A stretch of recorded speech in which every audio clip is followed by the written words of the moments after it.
नमस्कार देश के मतदाताओं। मैं एडवोकेट सुनील कुमार, दक्ष नागरिक फाउंडेशन का president, practicing advocate in Bombay high court and supreme court of India. ये मेरा बार बार आके लाइव आपसे बात करने का मकसद ये है क्योंकि मैं as a responsible citizen of India ये फील कर रहा हूँ और मैं देख रहा हूँ कि आप सभी को कोई ना कोई लॉलीपॉप दे के कहीं ना कहीं भटकाने की कोशिश की जा रही है। आपको पता है, या मैं अपने बारे में खुद बताता हूँ कि मैं उत्तर पश्चिम लोकसभा विधानसभा से आता हूँ और यहाँ पे बचपन में मैं बाड़ा साहब के रैलियों में घुमा करता था और उनका प्रचार करता था। एक बार मुझे याद है, वो जब यहाँ आए थे, उनका सफ़ेद भगवा कुर्ता और रुद्राक्ष पहन के माँ कसम जब उंगली उठा के बोलते थे ना, तो हर हिंदू के रोंगटे खड़े हो जाते थे। आज हमारे बीच में नहीं है, लेकिन फिर भी हैं। आज आपको पता है, हम बाड़ा साहब ठाकरे को हिंदू हृदय सम्राट बाड़ा साहब ठाकरे बोलते हैं। मैं अपने आप से एक सवाल पूछता हूँ कि मैंने उनको इतना फॉलो किया, उनको इतना पढ़ा, इतना देखा, मैं उनके चरित्र से इतना प्रभावित हूँ कि सच में एक आदमी अगर ठान ले तो वो कुछ भी कर सकता है। लेकिन आज मुझे एक बड़ा आश्चर्य हो रहा है। मैं अपने आप से एक सवाल पूछ रहा हूँ कि मैंने बाला साहब ठाकरे को कभी मस्जिद, दरगाह जाते हुए नहीं देखा, कभी उन्हें टोपी पहनते हुए नहीं देखा। आज तो ये दिख रहा है कि आज तो प्रचार में बॉम्ब ब्लास्ट के जो कन्विक्टेड अक्यूज्ड है उसकी भी सहायता लेनी पड़ रही है। तो मैं आपसे पूछना चाहता हूं और सारे हिंदुओं से पूछना चाहता हूं कि हम एक साथ क्यों नहीं हैं? हम बाला साहब के विचारों को आगे क्यों नहीं ले जा रहे हैं? आखिर हम उन्हें हिंदू हृदय सम्राट क्यों कहते हैं? क्योंकि हमारे हृदय में, हर हिंदुओं के हृदय में बसते हैं। हर हिंदू उनके सामने झुकता है और इस बात पे गर्व करता है कि महाराष्ट्र की भूमि ने बाला साहब ठाकरे जैसा एक हिंदू पैदा किया। जब वो जय भवानी और जय शिवाजी बोलते थे ना, तो हम लोग के रोंगटे खड़े हो जाते थे।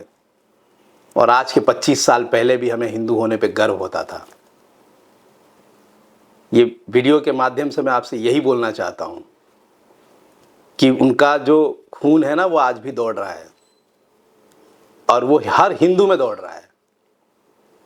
लेकिन फिर भी हम रास्ते से भटक रहे हैं। उस रास्ते से न भटक के अगर उनको सच्ची श्रद्धांजलि देनी है, देखिए, हम जब कोई चला जाता है ना, तो उसकी सारी इच्छाओं को पूरी करने की कोशिश करते हैं। मैं as a responsible citizen, as a social worker, as an advocate आपसे अपील करना चाहता हूं कि ये जो इलेक्शन है ना, ये एक युद्ध है, युद्ध। और ये युद्ध हम अगर हार गए ना, तो आपको शायद पता भी नहीं है कि इसके साइड इफेक्ट्स क्या होंगे।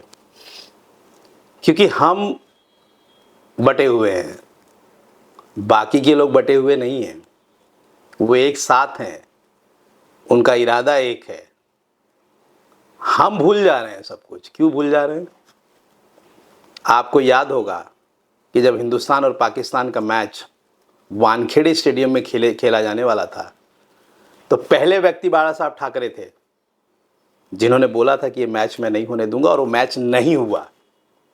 इस बात का गर्व है मुझे और फक्र है मुझे कि हम जो हैं उसका एहसास कोई दिला के गया है। तो अगर वो एहसास दिला के गए हैं, तो हमारा भी तो फर्ज बनता है कि हम भी अगली पीढ़ी को एहसास दिला के जाएं। इसलिए मेरा आप सबसे अपील है कि आप सोचिए, आज सोशल मीडिया है, आप जाइए ना यूट्यूब पे, बाला साहब के इंटरव्यू को देखिए। मुझे कुछ बोलने की ज़रूरत नहीं है।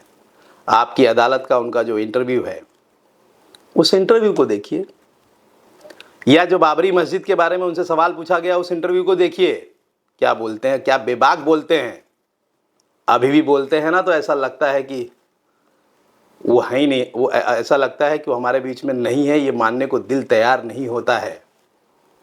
इसलिए मेरा आप सबसे अपील है कि हमें, अगर आज कोई, और एक बात और बोल दूं, बाला साहब ठाकरे ने ही बोला था कि, और बाला साहब ठाकरे का ही आशीर्वाद था श्री नरेंद्र मोदी जी को। वो भी देखिए, आप सोशल मीडिया पे आप चलाते हैं ना, वो भी देखिए, सर्च कीजिए, आप पाएंगे कि उन्होंने बोला था कि ये आदमी एक दिन आगे जाएगा। आप नरेंद्र मोदी जी की बात करते हैं, आप उन पे लांछन लगाते हैं, आप उनके व्यक्तित्व को देख पाते हैं क्या? 29 साल पहले नरेंद्र मोदी जी ने बोला था कि जितना आप मुझे हक दोगे उतना ही हम आपको करके देंगे। 29 साल पहले बोला था कि अगर बीजेपी को बहुमत की सरकार मिलेगी तो राम मंदिर बनाएंगे। अरे कितना प्रताड़न हम बर्दाश्त करेंगे? 490 साल राम मंदिर नहीं बना, चलता है, लेकिन 70 साल क्यों नहीं बना वो समझ में आता नहीं। राम मंदिर का जो मुद्दा है वो हर हिंदू का मुद्दा है। यहां ना कोई जात है ना कोई पात है। आज अगर रामलला विराजमान है तो हिंदुओं की शान है। आज वो हमारे आदर्श हैं, वो नरों में उत्तम नरोत्तम है, वो एक ऊर्जा है। तो वो ऊर्जा हम में क्यों नहीं है? आज हम क्यों भटक रहे हैं? हम आगे, अरे अभी तो हम अयोध्या गए हैं, हमें मथुरा जाना है, अभी तो बहुत कुछ करना है। तो अगर हमारे देश के प्रधानमंत्री उन सारी चीज़ों को पूरा करना चाहते हैं तो हम अब उन सब चीज़ों को भूल के कुछ क्षणिक सुख के लिए या कुछ अपने स्वार्थ के लिए देश हित का बलिदान नहीं दे सकते हैं। देखिए, हमारे देश को आज़ादी दिलाने में लोगों ने अपनी जान गंवाई है, लोगों ने अपने परिवार को छोड़ा है, बड़े मुश्किल से तिरंगा लहराया है और हिंदुस्तान कहलाया है। तो अगर हमारा ये हिंदुस्तान हमेशा ये तिरंगा लहराना चाहिए तो अपनी शर्तों पे लहराना चाहिए, ये मेरा आपको बोलना है। और देखिए, मैं भी एक झोपड़पट्टी से आता हूं, मैं आप सभी की समस्याओं को जानता हूं।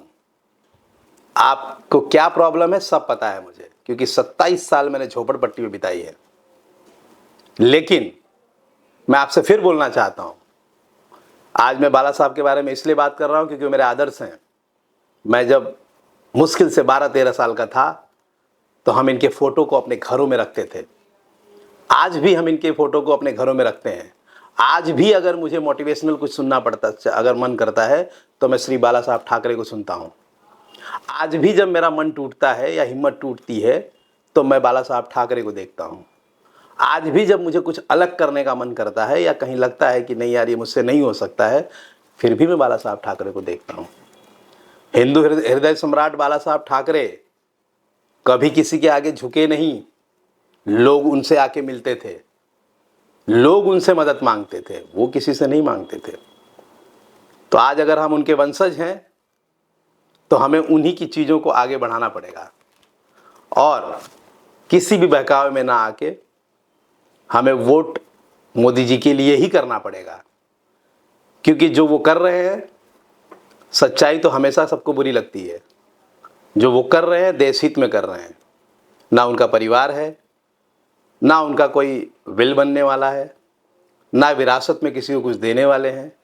जो भी दे के जाएंगे हम ही को दे के जाएंगे, और अगर वो हम ही को दे के जाएंगे तो हमारा फ़र्ज़ बनता है कि वो जो कर रहे हैं हमें मतदान ही तो करना है, सिर्फ उन्हें सपोर्ट ही तो करना है। इसलिए मैं आप सबसे अपील करता हूं कि श्री रविंद्र वायकर जी, जो प्रधानमंत्री श्री नरेंद्र मोदी जी के को जो प्रतिनिधित्व कर रहे हैं उत्तर पश्चिम लोकसभा से, इनको भारी मतों से जिताना है और दिल्ली पहुंचाना है। और फिर से 26 जनवरी और 15 अगस्त को लोकप्रिय विश्व प्रसिद्ध प्रधानमंत्री श्री नरेंद्र मोदी जी को हमें दिल्ली में एक बार और देखना है। जय हिंद, जय महाराष्ट्र, जय